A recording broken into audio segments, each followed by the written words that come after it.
My father's fist came down on the dining room table so hard the glasses jumped. He pushed up from his seat and leaned toward me, close enough that I could see the vein along his temple, and said, "You and that little girl are nothing but dead weight. You've been a freeloader your whole damn life and everybody here knows it." My mother sat at the far end of the table. She looked at the tablecloth, smoothed a wrinkle that wasn't there, and let him finish. My brother Dalton picked up his fork and kept eating like he'd already heard this version of the story and was bored of it. What the three of them didn't stop to consider, what nobody in that room seemed to think about for even a single second, was that they were sitting inside a house that belonged to me. I'm Vance. I'm 32 years old. I have a 9-year-old daughter named Cleo, a job I've built from the ground up, and a house in Nashville that I purchased with my own money and my own credit. Credit I had to spend years rebuilding after the last time I let my family borrow my name.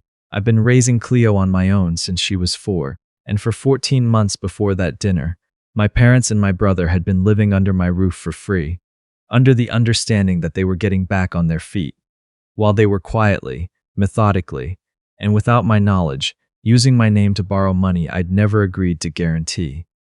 I want to tell you the whole story, not the version my mother posted on the internet, and not the one my father tells himself, the true one. But first, if you're here with me right now, drop a quick hello in the comments. Tell me where you're watching from. It means more than it sounds like it does. And if this story connects with something you've been carrying, I hope you'll subscribe to this channel. I started it because I needed somewhere to tell the truth. Maybe the truth is useful to someone else too. Now let me take you back. Not to the dinner table, not yet. Back to a Tuesday in late October when I was standing at my kitchen sink washing my hands after work and my phone lit up on the counter. My mother calling. I already knew what that meant before I answered. It always meant something was needed. My job is structural engineering for the city. I design load assessments for bridges, evaluate drainage infrastructure, that kind of work. It's precise, it's detail-oriented, and it pays well. I don't say that to brag. I say it because it matters to understand what came next.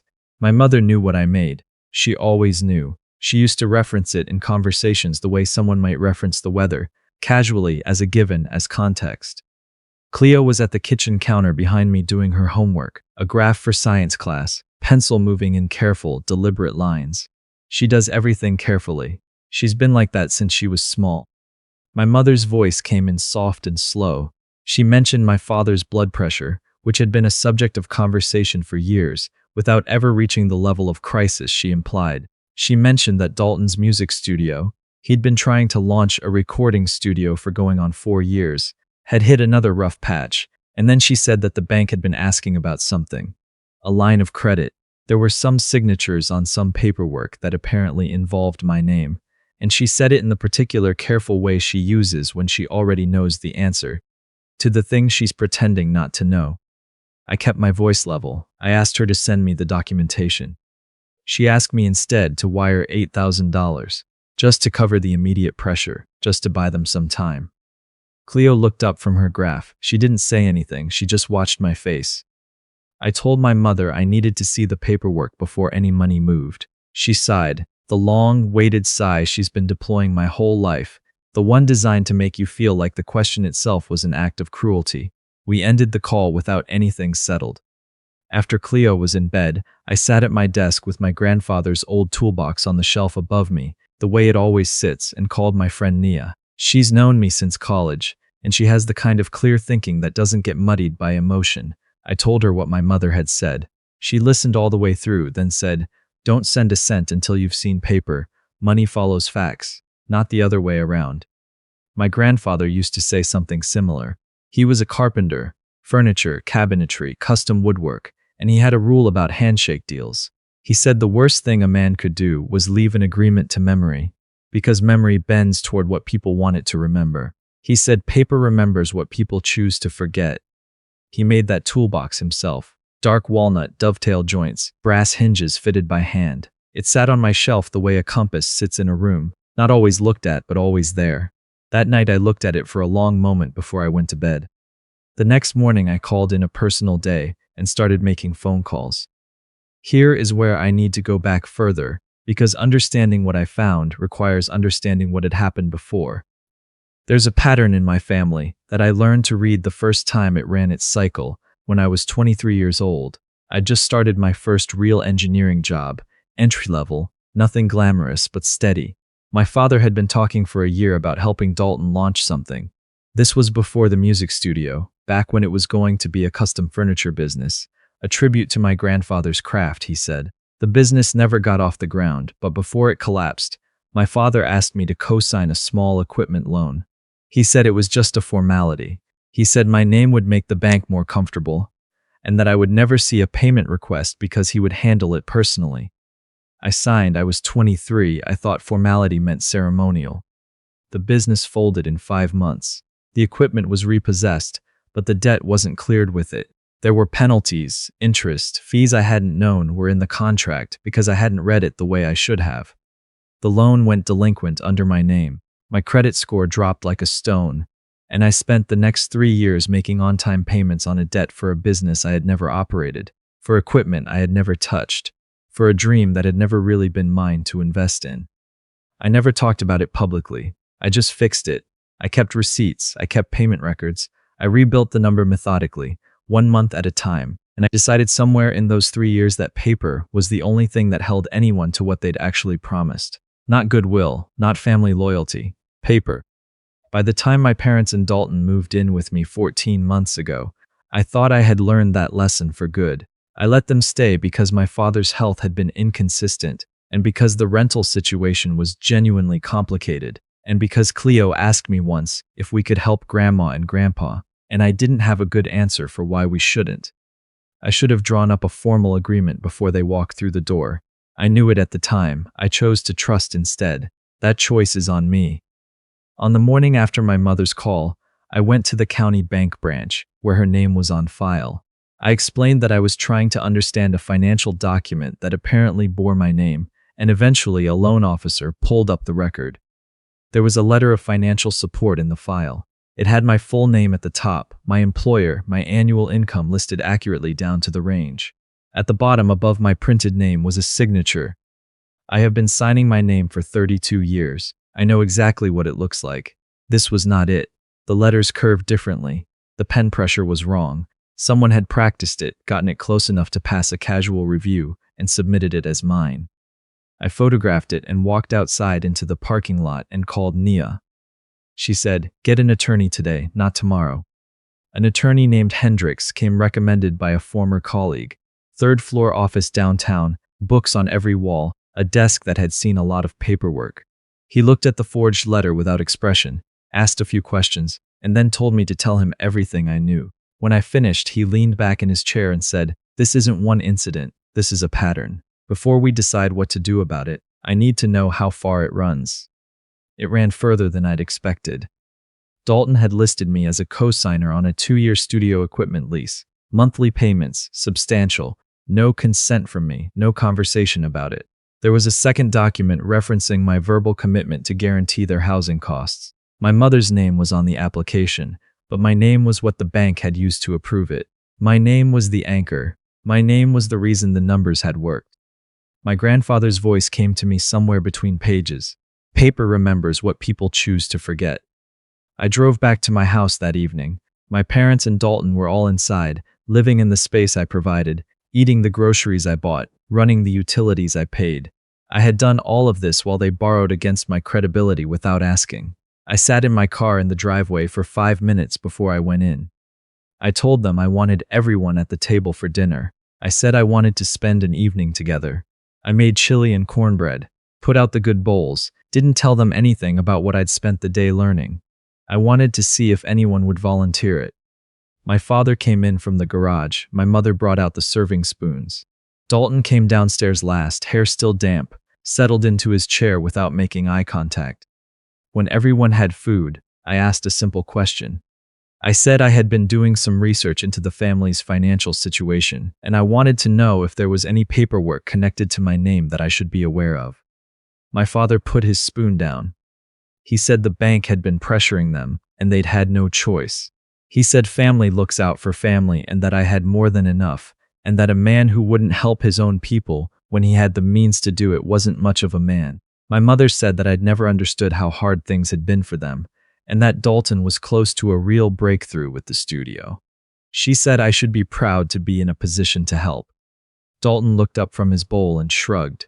Your name just made it easier, he said. Mom said you'd understand. You always come through for us anyway. I asked if anyone in the room had my permission to sign anything in my name. My father's chair scraped back. He stood up. The volume he switched to was one I had been flinching from since childhood, not violent, but designed to end thinking, to make the air too loud for a reasonable thought to complete itself. He said I was ungrateful. He said he and my mother had given me everything, and I was sitting there treating them like criminals because they'd needed help. He said that me and Cleo had been dead weight on this family for years, that we'd never contributed anything real, that he was done pretending otherwise. My mother sat at the other end of the table and looked at the tablecloth. I thought about Cleo upstairs in her room. I thought about the way sound carries in this house. I thought about the documents in my bag and the attorney's phone number in my contacts, and the 3 years I'd spent at 23 making payments on someone else's mistake. I looked at my father until he ran out of things to say. Then I said, I need everyone out of this house by Sunday. That's 5 days. I want you to use all 5 of them. He said I couldn't do that. He said this was practically their home. I said, the deed has my name on it. Yours isn't on it anywhere. Sunday. I carried my bowl to the kitchen. My hands were completely still. I'd expected them not to be. The storm that followed didn't happen inside the house. It happened online. The next morning, I woke up to a cascade of messages. A cousin I hadn't spoken to in years, a woman I used to work with, someone from high school who still followed me on social media. They were all sending me the same link. My mother had recorded a video from a coffee shop table somewhere, hair neat, voice calibrated carefully between grief and dignity, telling anyone who watched that her son had abandoned his aging parents without warning, that he was refusing to help with his father's medical situation, that she didn't know where they would sleep, that this was what happened when children forgot where they came from. By noon, it had a few hundred views. By evening, it was several thousand. I called Nia. She said, don't respond in public. That's her theater. Pull this onto your ground. Paper, facts, law. That's where you win. She was right. Sitting with it was one of the harder things I've done, but she was right. Hendricks and I met the following afternoon. I laid everything on his desk, the forged letter, the equipment lease I hadn't signed, the bank documents, screenshots of the video. He worked through them steadily, made notes, and then explained an option I hadn't considered. My parents had owned a property in a neighboring county before losing it to the bank. That outstanding debt was purchasable. If I bought it, I held legal standing. I held paper. I held the ground we would need for what came next. I signed. That evening, I sat at my desk with my grandfather's toolbox in front of me, and no good reason I could explain for why I'd picked it up. I'd owned it for over a decade. I knew it the way you know something you've lived alongside. The weight, the proportion, the faint smell of walnut and old oil. But that night, I noticed the interior depth didn't match the exterior. There was half an inch at the bottom that I'd always assumed was solid base wood. I found the seam with my thumbnail. It opened on a thin friction fit, almost invisible. Inside, folded twice and held with a rubber band that had gone brittle with age, were 3 sheets of paper.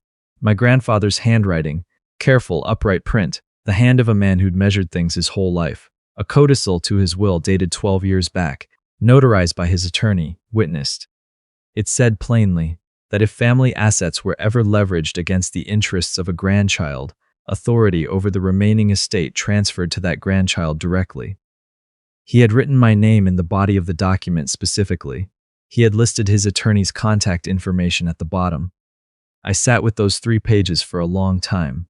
The lamp on my desk was the only light on in the house. He had watched. He had understood more than he ever said out loud.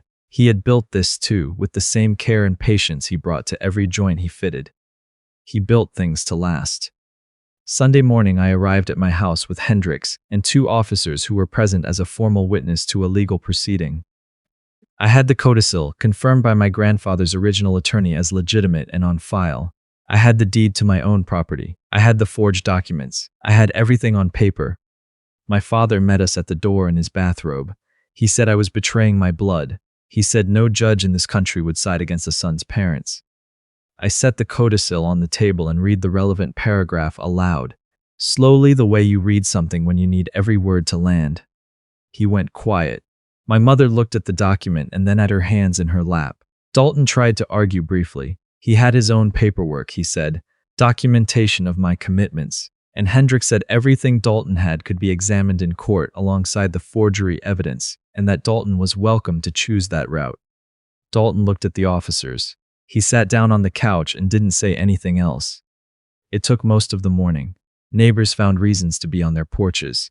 An older man from 2 houses down walked his dog slowly past the driveway and caught my eye and gave me a small nod, the kind that carries a full sentence in it. My mother stopped in the doorway on her way out. She looked at me with an expression I'd seen before, not anger exactly, something older than anger, something she'd been holding a long time. "You'll regret this," she said quietly. I said, "What I regret is not doing it sooner." She went to get her bags. When the last car pulled away from the curb, I stood in the front hallway of my house and listened to it go quiet. 14 months of a particular kind of noise, walking on eggshells, budgeting around guilt, checking my phone for the next ask, and then just quiet. The house exhaled. Or maybe I did. I drove to Naya's and picked up Cleo, who'd spent the morning there. On the drive home, she was mostly quiet, looking out the window, and then she said, "Did everyone leave?" I said they had. She thought about that. "So it's just us in the house now?" "Just us," I said. She nodded, slow and satisfied, the way she nods when something finally makes sense to her. "Good," she said, and went back to watching the trees go by. At home, I made her a grilled cheese and cut the apple slices the way she likes them, thin peeled, fanned out on the plate. She ate at the kitchen counter and drew a horse in the margin of her paper placemat and hummed something to herself. The afternoon light came through the kitchen window the way it does in November, low and gold and clean. I filed the fraud report that week with full documentation. A formal letter went from Hendricks to my parents and my brother outlining the legal exposure of what they'd done. I didn't pursue criminal charges, not because the forgery didn't warrant it, but because I didn't want to spend any more of my life inside their story. I wanted to close the file.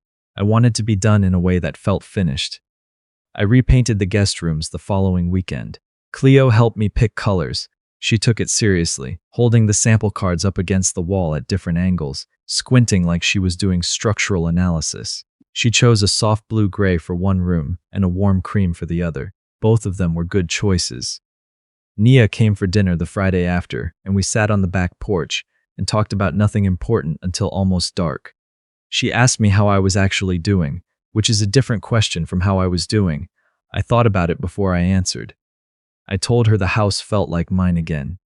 She said it always was. You just couldn't feel it with all the noise. I thought about that for a while after she went home. The porch light caught moths. The yard smelled like cool grass and the front edge of rain coming in overnight. I could hear Cleo inside running water in the bathroom, the ordinary and irreplaceable sound of an ordinary evening. My grandfather's toolbox is back on the shelf above my desk. I've had the codicil properly archived with a family law attorney. The false bottom is sealed again. What's important is that I know what's inside it now, and I know what it means. He saw the pattern before I did. He built something to outlast it. I'm trying to do the same.